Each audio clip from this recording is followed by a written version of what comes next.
This melody, played on ancient flutes by Dr. James Lloyd from the University of Reading, can give you a sense of what you might have listened to while taking part in an ancient banquet.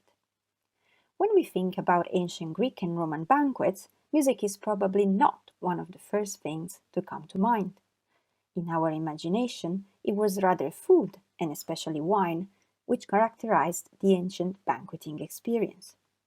However, not very differently from our parties, especially the very crowded ones we used to attend before COVID, ancient Greeks and Romans did like to enjoy some musical entertainment during their feasts.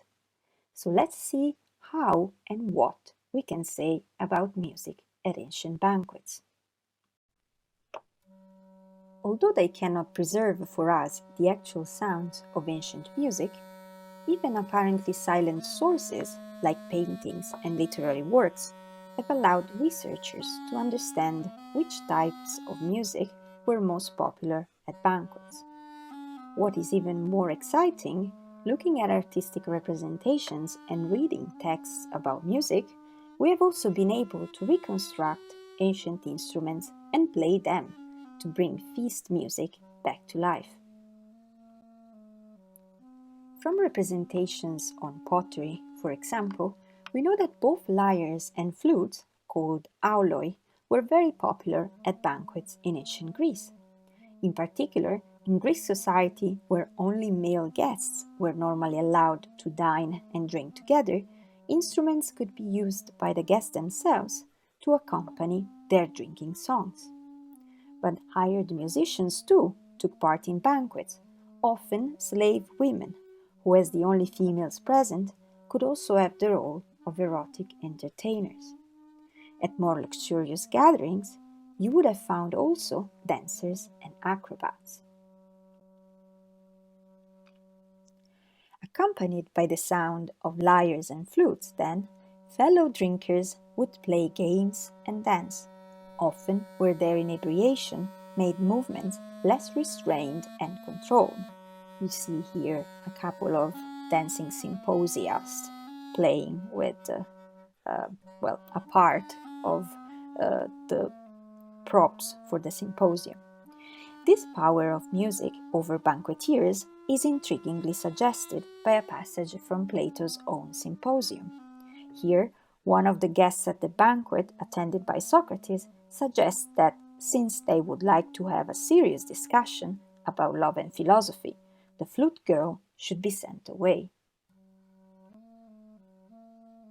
Combining musical elements coming from Greece with others proper of Italy, Romans too enjoyed accompanying their dinners with music and dances.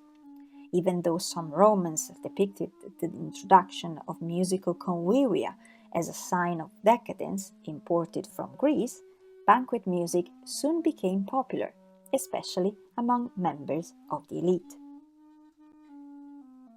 It is not by chance that music is a crucial component in a famous literary depiction of an infamous Roman banquet, the dinner of Trimacchio described in the Satyricon by Petronius. Through the character of the rich freedman Trimacchio, Petronius suggests that money cannot buy taste and culture, including musical propriety. For this reason, music at Trimacchio's banquet combines Roman tradition and tasteless excess. Besides the usual presence of musicians and dancers, slaves at the banquet are forced to sing when addressing guests.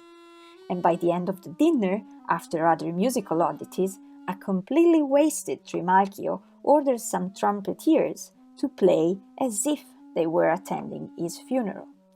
So the boundaries between banquet music and funeral music are blurred, prompting some of the guests to leave the weird banquet and run for the hills. The tradition of music at banquets lasted throughout the imperial period down to late antiquity. What is more, imperial works like Plutarch's Symphotic Questions even testify to discussions among elite members about appropriate and inappropriate forms of musical entertainment at dinner. This suggests that far from being simply a pleasure, how music was enjoyed at banquet was a statement, one of social standing, culture, and identity.